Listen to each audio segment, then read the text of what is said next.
Welcome back to NBC Connecticut today. The time now is 7:23 as we wrap up the last weekend. Can you believe it, of April? Spring is in full swing and our gardens are waking up. So it's time to prune, prep, and plant. Joining me this morning is Mike Wrobel from the Garden Center, from the Winterberry Gardens in Southington. You are the Garden Center manager. Good morning to you. Thank you for being here. Good morning. Thank you. All right. So much of Connecticut, of course, has had to deal with an Arctic blast. Darren just showed us a picture of Maine and that the memories came back. I guess the first question is that good or bad for the soil? For the soil, it's actually not that bad. For the plant material, far different question altogether. You see a lot of damage and injury from the high winter winds, and that's where you really see the damage. Okay, we're going to talk about some of the signs to look for in terms of seasonal damage from the winter. What are the signs that a plant has been damaged?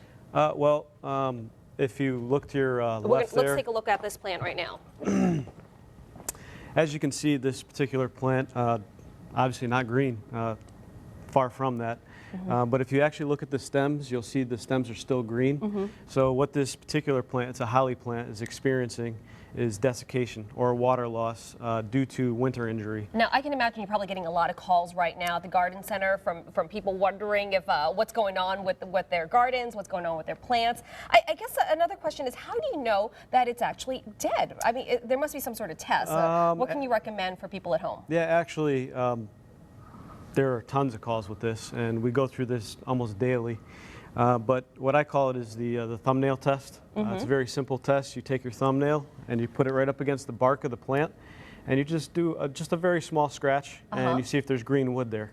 And if a lot of times if you see the green wood, then you know it's still a viable plant. But along with that, next measure is to come in. You can see there's a lot of discolored stems, which means you need to come in and do some maintenance on a little cleanup. And you're going to show us what you mean by that. You've got some shears here. So basically, these are attached to my side at all times, and what you're going to do is come in and you're basically taking about a third out of the plant. And it's also a good idea when you start making these cuts to do them at an angle so the water drains off.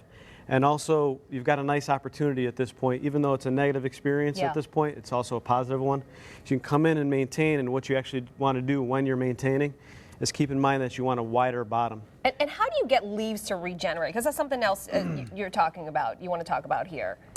So yeah, once you've done your pruning, you've taken a third of the plant off. This product right here, something that we sell at the Garden Center, what you actually want to do is kind of let the season warm up a bit.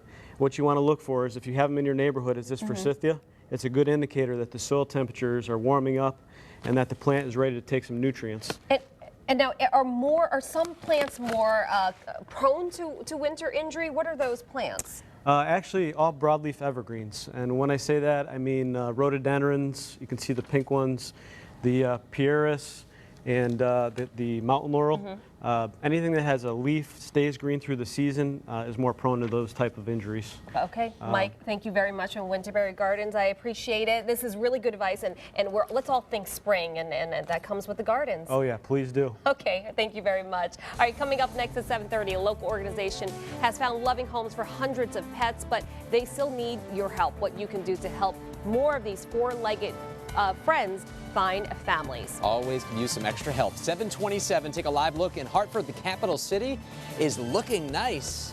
Still introducing a few extra clouds in there, and I think this afternoon even more cloud cover, but hey, it's not going to be a bad day. We'll talk about the rest of your Sunday fun day. First Alert forecast when we come back. First Alert Weather is brought to you by Energize Connecticut, empowering you to make smart energy choices.